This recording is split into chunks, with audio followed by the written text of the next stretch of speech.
रूस की छेड़ी जंग के बीच यूक्रेन के पड़ोसी देशों के आसमान से एक रहस्यमय विमान मंडराता नजर आया, जिसने यूरोप से लेकर अमेरिका समेत नेटो तक में हड़कंप मचा दिया है। 2 दिन पहले वो मिस्ट्री प्लेन नेटो देशों समेत कुल 6 देशों की हवाई सीमा में दाखिल हुआ, वो भी बिना इजाजत। जिसके बाद पूर्वी यूरोप के इन सभी देशों की एयरफोर्स अलर्ट हो गई। उस 2 सीटर प्लेन के पायलट को रेडियो मैसेज भेजे गए, लेकिन उसने कोई जवाब नहीं दिया और धड़ल्ले से उड़ता रहा। बताया गया कि विमान ने रूस के पड़ोसी देश लिथुआनिया से सफर शुरू किया था। वहां से वो पोलैंड की सीमा में घुसा, वहां से स्लोवाकिया पहुंचा, फिर हंगरी के आसमान में उड़ता नजर आया। इसके बाद हवाई जहाज ने सर्बिया में भी एंट्री मारी, लेकिन कुछ देर बाद ही वो रोमानिया और फिर उसके पड़ोसी देश बल्गेरिया में पहुंच गया। विमान को देखकर हंगरी और रोमानिया ने अपने फाइटर जेट उसके पीछे छोड़ दिए।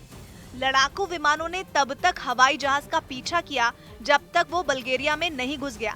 यानी एक विमान 6 देशों के ऊपर से बेरोक-टोक गुजरता रहा, ना ही उसे कोई रोक पाया और ना ही उसका रहस्य सुलझ पाया।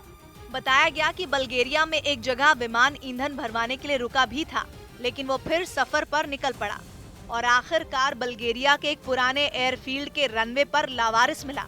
जब अधिकारी मौके पर पहुंचे तो प्लेन का इंजन गर्म था, मतलब विमान कुछ देर पहले ही रुका था, लेकिन उसे उड़ा रहा पायलट और उसके साथ सवार दूसरा शख्स गायब था।